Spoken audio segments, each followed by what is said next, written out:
ఇవాళ కార్తీక మాసం శుక్రవారం పూట జిల్లా ఆడబిడ్డగా నేను నా ఇంటికి వచ్చాను. మిమ్మల్ని అందరినీ కలుసుకునే భాగ్యం నాకు కలిగింది. నేను ఎంతో సంతోషంగా ఒక పండగగా ఇవాళ ఇక్కడికి వస్తుంటే కొంతమంది దుష్ట శక్తులు కూడా ఇవాళ వాళ్ళకి సమయం, సందర్భం, సౌమ్యం ఇవన్నీ రావు. ఏదో పని కట్టుకొని ఇక్కడికి వచ్చి మొన్నటి వరకు కుక్కిని పేనులాగా ఎలక్షన్లు ఓడిపోయిన తర్వాత నోరు మూసుకున్న వాళ్ళందరూ నిద్రలేసి ఇవాళ బౌబౌం అంటాం చాలా విచిత్రంగా ఉంది. వాస్తవాలు తెలుసుకోకుండా మాట్లాడుతూ కేవలం సోషల్ మీడియాలో పెంచుకునే దానికి అసత్యాలన్నీ కూడా ప్రజల్లో మోపటం ఇదేమి వాళ్ళకి వెన్నతో పెట్టిన విద్యది తెలుసు వాళ్ళకి. ఈ విధంగా వాళ్ళు అసలు మేము చేసిన ప్రమాణాలు ఏవి నెరవేర్చుకోవటం లేదని చెప్పి మాట్లాడటం చాలా శోచనీయం. ఎప్పుడన్నా ఇల్లు దాటి పోలీసు రక్షణ లేకుండా కారు దిగి 10 మందిలో నిర్మమాటంగా తిరిగింటే వీళ్ళకి అవగాహన ఉండేది. కానీ ముందు వెనక పోలీసు రక్షణలు పెట్టుకొని తిరిగి ఇప్పుడు పిటపిట పేలినంత మాత్రాన మీరు దోసుకున్న కొండలు, కోతుల గుట్ట,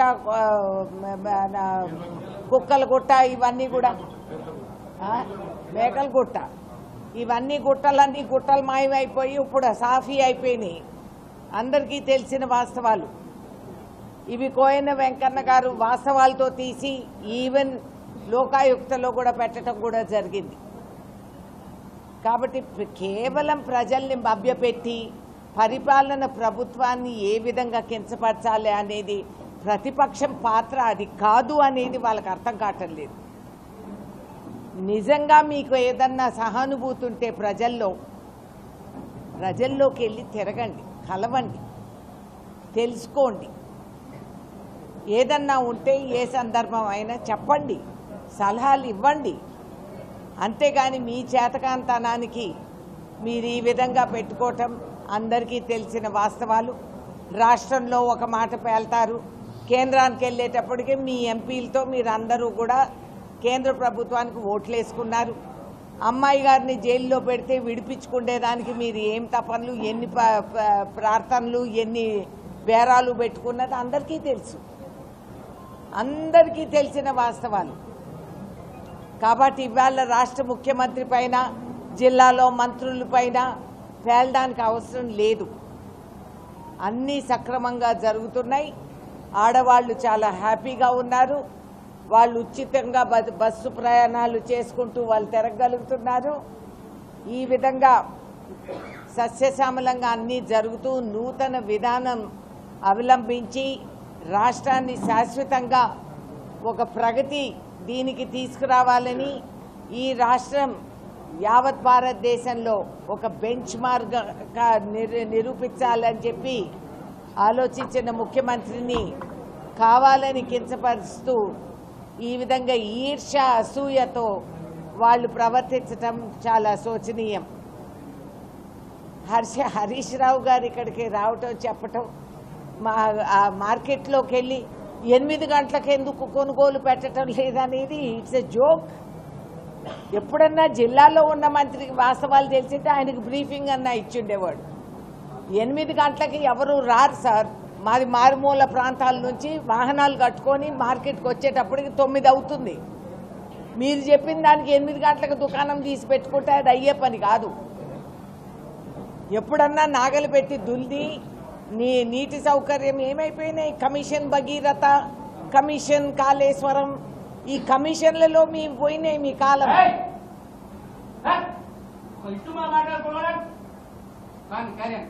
వెరీ గుడ్. జిఎస్టీ లేదు దీనికి, వెరీ గుడ్.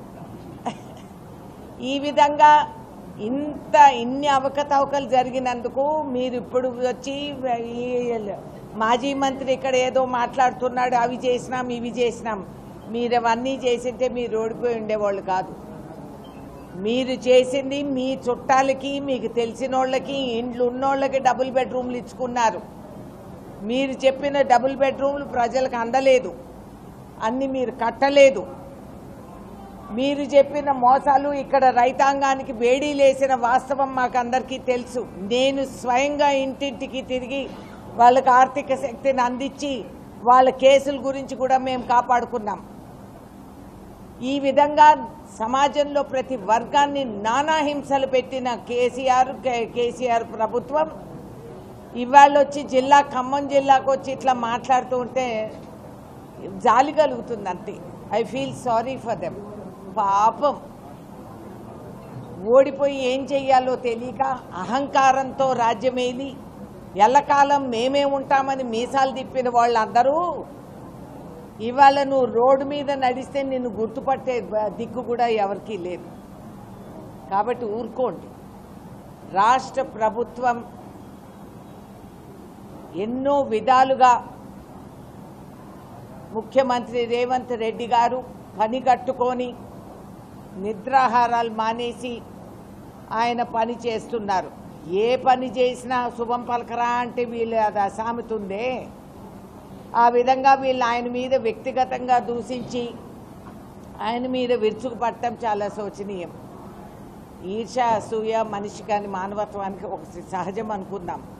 కానీ కొంచెమన్నా మనం ఆత్మగౌరవం ఆత్మ పరిశీలన చేసుకొని మీరు నిజంగానే కనీసం రాష్ట్రం మీద మీకు కమిట్మెంట్ ఉంటే you won't behave like this. ఇవాళ జిల్లాలో ప్రగతి మాకు 3 మంత్రులు 2 చైర్మన్లు ఇంతమంది మేమంతా ఉన్నాం. మీరు ఎన్నుకున్న రాజ్యసభ మెంబర్స్ కూడా ఉన్నారు. మరి ఏమైపోయారు? ఎక్కడున్నారు వాళ్ళు? ఏం పని చేశారు? ఏ స్కీమ్ తీసుకొచ్చారు? ఎంత అమలు చేశారు చెప్పండి. నేను చెప్పగలుగుతా, నేను చెప్తాను. నేనేమేం చేశాను అనేది తీసుకెళ్ళి చూపెడతా. ఎవరికి కనపడదు. పాపం పువ్వాడాజీ గారికి కనపడదు. ఆయన ఏం చేయలేదు అని మాట్లాడుతుంటారు. నాతో పాటు నడవమనండి. It's my challenge. పద జిల్లాలో తిరుగుదాం, ప్రతి గ్రామం తిరుగుదాం. నేను తిరిగినన్ని గ్రామాలు వీళ్ళు ఎవరూ తిరగలేదు, మూకుమ్ముడిగా ఎవరూ తిరగలేదు. కాబట్టి డోంట్ టాక్. శుభమా అని చెప్పి సంవత్సరం అవుతుంది ఈ పరిపాలన ప్రభుత్వం వచ్చి.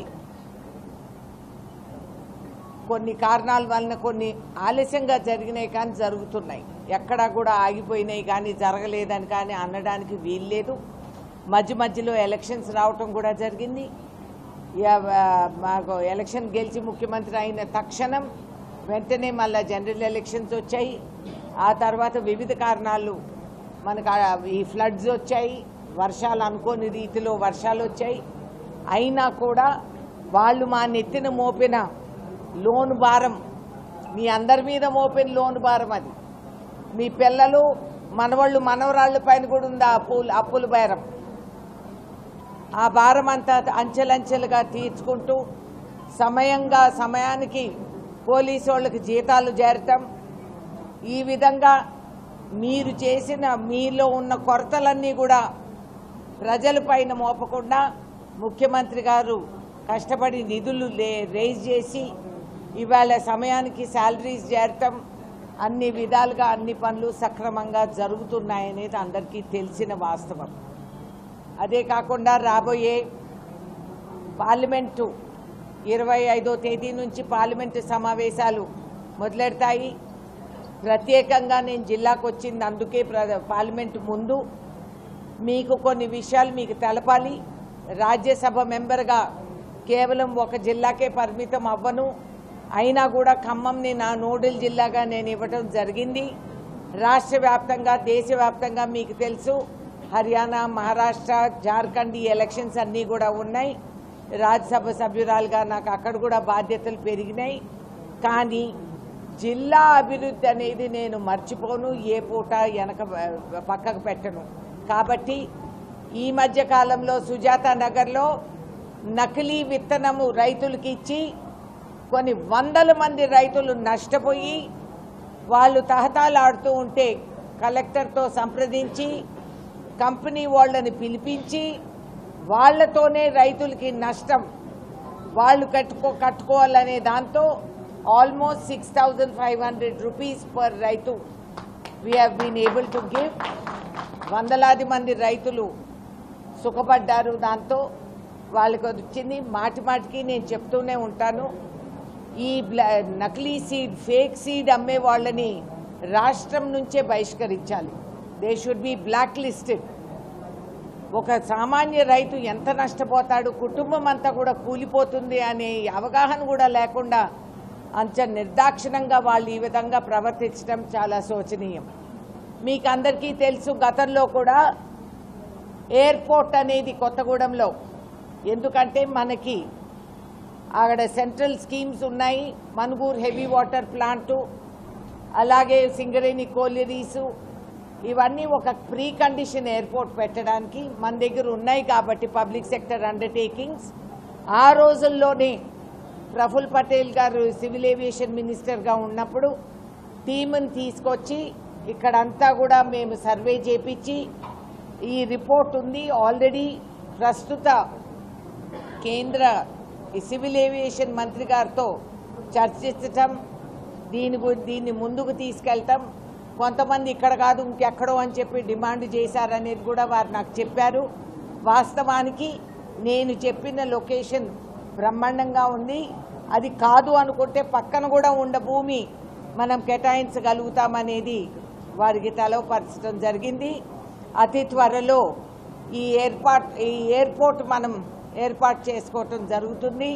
దాంతో చాలా పెద్ద సౌకర్యం అందరికీ కలుగుతుంది. బెజవాడ వరకు వెళ్లకుండా కొత్తగూడెం నుంచి ఫ్లైట్ పట్టుకొని రావటం పోవటం. దాంతోపాటు నేను ఆ రోజుల్లోనే కార్గో ప్లేన్ కూడా అడిగింటి. ఎందుకంటే మన దగ్గర ఆదర్శ రైతులు ఉన్నారు. మన అగ్రికల్చర్ ప్రొడ్యూస్కి చాలా డిమాండ్ ఇంటర్నేషనల్గా వస్తూ ఉంటుంది. ఇక్కడ పొనుగోలు గ్రామంలో నాన్ పెస్టిసైడ్ ఫార్మింగ్ అని ఆ రోజుల్లో నేను మొదలెట్టాను. దస్తకార్ లాంటి ఎన్జిఓతో టైఅప్ చేసి ఫార్వర్డ్ బ్యాక్వర్డ్ లింకేజెస్ పెట్టడం వలన మనకి అక్కడ ఇప్పుడు ఒక 1/2 మీటర్ బట్ట కూడా మీకు ఇక్కడ దొరకదు. వాళ్ళు నాన్ పెస్టిసైడ్ ఫార్మింగ్తో పత్తిలో పెట్టుకున్న తర్వాత ఇంటర్నేషనల్ డిమాండును వాల్యూ ఎడిషన్ ప్రైస్ పెరిగింది. కాబట్టి ఈ విధంగా కార్గో ఇది కూడా ఉంటే మనకి ఇక్కడ నుంచి రైతాంగం అందరినీ కూర్చోబెట్టి చాలామంది మామిడి తోటలు కొట్టేసి మన ఆయిల్ పామ్ పెట్టుకోవటం జరుగుతూ ఉంది. అలాగే గతంలో మనం తప్పు చేసుకున్నాము, మన మామిడి తోటలు కొట్టేసి యూక్లిప్టస్ వేసుకున్నాము. బంజరు భూములు అవుతాయని ఆ రోజు కూడా చెప్పాను. ఇవాళ కూడా ఐటీసీ పేపర్ బోర్డు వాళ్ళు కొంటామని రైతులకి లాలూచి పెట్టి కొనకుండా ఆంధ్ర నుంచి తెచ్చుకోవటం జరుగుతూ ఉంది. అదేవిధంగా రైతులకి మీరు బంగారు పండించే భూమిది ఇప్పటికే ఖమ్మం జిల్లాలో ఎక్కడ కూడా అడవి అనేది లేకుండా పోయింది. అన్ని యూక్లిప్టస్ ప్లాంటేషన్సే వచ్చాయి. ఫారెస్ట్ అనేది పోయినాయి, ఫారెస్ట్లో ఉండే జంతువులు పోయినాయి. ఇవాళ ఆ మర్లకుంట విందు భోజనాలు మీకు ఇంకా గుర్తే ఉంటాయి. అప్పుడన్నా ఒక కుందేలన్నా కనిపించేది, ఇప్పుడు అది లేదు. కాబట్టి ప్రోగ్రెస్ అండ్ డెవలప్మెంట్ అంటే ఉన్న ఆస్తుల్ని పోగొట్టుకొని ఇటుక బట్టీలు కట్టుకునేదానికి కాదు, క్రాప్ ప్లానింగ్ అనేది ఏర్పాటు చేసుకుంటూ మన జిల్లాలో ఉన్న అగ్రికల్చర్ వసతులన్నీ కూడా మనం ఉపయోగించి వైరాలో నేను అప్పుడు స్థాపించిన ఫార్మర్స్ లెర్నింగ్ సెంటర్, ఇది కేంద్రంలో ఉన్న పెద్ద పెద్ద ఇన్స్టిట్యూట్స్ అన్నిటితో కూడా లింకేజెస్ పెట్టుకొని రైతుకి అక్కడ ఉండి స్థానికంగా ఉండే హాస్టల్ కట్టించి నా నిధులు సరిపోకపోతే ఫిల్మ్ స్టార్ రేఖా నుంచి నిధులు తీసుకొని ఆ వైరా ఫార్మర్స్ లెర్నింగ్ సెంటర్గా మనం ఏర్పాటు చేసుకోవటం జరిగింది. ఆన్లైన్ విధానాలతో మనము నూతన విధానాలు, గ్రాఫ్టింగ్, కొత్త సీడు, ఈల్డ్ ప్రొడక్షన్ ఎట్లా పెంచుకోవాలి, ఎండల్లో క్లైమేట్ చేంజ్లో ఏ విధంగా రైతు పంటను కాపాడుకోగలుగుతారు, ఈ విధానాలన్నీ కూడా ఆ సెంటర్ ద్వారా నేర్పించుకునే అవకాశం మనకు కలిగింది. అదేవిధంగా కొత్తగూడెంలో ఎప్పటి నుంచో ఏర్పడిన ఇబ్బంది, స్టేషన్ పక్క నుంచి టౌన్లో ఆ రోడ్డు మనకి చాలా ఇరుకు, అది సన్నగా జాగా చాలక పక్కన రైల్వే భూమి ఉంది. ఆ రైల్వే భూమిని మాకు కేటాయించమని, ఆ రైల్వే భూమి బదుల్లో వీళ్ళకి వేరే భూమి కేటాయించి ఆ ల్యాండ్ మనం తీసుకోవటం జరిగింది. ఈ ప్రయత్నంలో లోక్సభ ఎంపీ గారు రఘురామ్ రెడ్డి గారు వారు కూడా పూనుకొని అక్కడికి వెళ్ళి స్వయంగా కూర్చొని వారు కూడా శ్రమ పడ్డారు. నేను కూడా మాట్లాడి ఇవాళకి ఆ ల్యాండ్ మనం తెచ్చుకోగలుగుతున్నాము. Already over. కాబట్టి ఆ ఇరుకు అనేది పోతుంది. ఆ సందు కొంచెం వెడల్పుగా అయితే రాను పోను ట్రాఫిక్ చాలా చక్కగా అక్కడ మనం ఉపయోగించుకోగలుగుతామనేది మీ అందరి దృష్టికి తీసుకురావాలని నేను మీకు తెలవపరుస్తున్నా. పార్లమెంట్కి వెళ్ళిన వెంటనే ఖమ్మం జిల్లాని మర్చిపోతాననేది కొంతమంది భ్రమపడ్డారు. నా నెక్తూరులోనే ఖమ్మం ఉంది. ఈ జిల్లాకి శాశ్వతంగా నేనున్న ఆడబిడ్డ. ఏ బిరుదున్నా లేకపోయినా ఈ బిరుదు అయితే పోదు. మెంబర్ పార్లమెంట్ ఇవన్నీ తాత్కాలికం. శాశ్వతం అనేది ఖమ్మం జిల్లా ఆడబిడ్డ అంటే రేణుకా చౌదరి అనేది అందరికీ గుర్తుంటుంది. ఆ సౌభాగ్యానికే ఆ భాగ్యానికే నేను శ్రీరాములు వారికి ఎన్నోసార్లు మొక్కుకుంటూ మీ అందరికీ కూడా రాబోయే రోజుల్లో ఈ శీతాకాలం గడిచిన వెంటనే మనకి మళ్ళీ స్తంభాద్రి ఉత్సవాలు ఇక్కడ ఏర్పాటు చేసుకోవాలని ఇన్ఛార్జ్ మంత్రి కోమటిరెడ్డి వెంకటరెడ్డి గారికిను అదేవిధంగా జిల్లాలో ఉన్న మంత్రివర్యులందరికీ కూడా రిక్వెస్ట్ చేసుకుంటున్నాను. స్తంభాద్రి ఉత్సవాలు అనేది ఖమ్మం జిల్లాలో ప్రతి వ్యక్తికి ఎవరైతే ఒక స్థాయికి ఎదిగి వాళ్ళకు గుర్తింపు వచ్చిందో ఆ రోజుల్లో మనం వాళ్ళని ఆహ్వానించి వాళ్ళకి మనము గుర్తింపులుగా కొన్ని పండగలు చేసి అదేవిధంగా జిల్లా వ్యాప్తంగా ఉన్న అన్ని కార్యక్రమాలు అక్కడ కనిపించేటివి, ఇంక్లూడింగ్ యానిమల్ హస్బెండరీ మనం చూపెట్టే వాళ్ళవి. పిల్లలందరికీ కూడా నేను ప్రెగ్నెంట్ విమెన్కే కాకుండా వాళ్ళందరినీ కూడా చెకింగ్, ఇమ్యునైజేషన్ ఇవన్నీ కూడా ఈ స్తంభాద్రి ఉత్సవాల్లో చక్కగా మన పాట, నృత్యం, మన సాంప్రదాయం అన్నీ కూడా అక్కడ చూపెట్టుకునే వాళ్ళమి.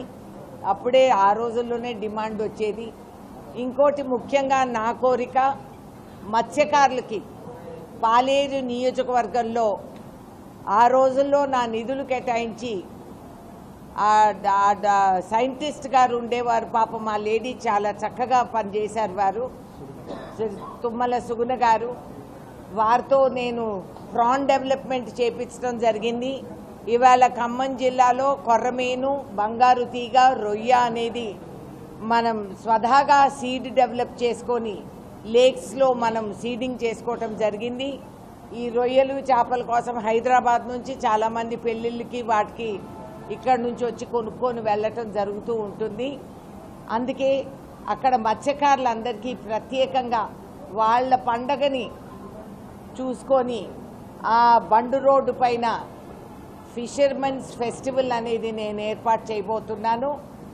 వాళ్ళ పాట, నృత్యం, సాంప్రదాయం, సంస్కృతి అవన్నీ కూడా అందరికీ తెలిసే విధానంగా ఆ బండు రోడ్డు మీద, పాలేరు బండు రోడ్డు పైన ఈ కార్యక్రమం అతి త్వరలో ఏర్పాటు చేస్తానని చెప్పి మీకు అందరికీ తెలవపరుస్తున్నాను. ఆ రోజుల్లో నేను ఇచ్చిన నిధులున్నాయి. ఖమ్మం ఖిలా సౌండ్ అండ్ లైట్ షోకి ఆ రోజుల్లో అదంతా కూడా శుభ్రం చేపించి నేను టూరిజంకి ప్రత్యేకంగా జూపల్లి గారితో మాట్లాడటం కూడా జరిగింది.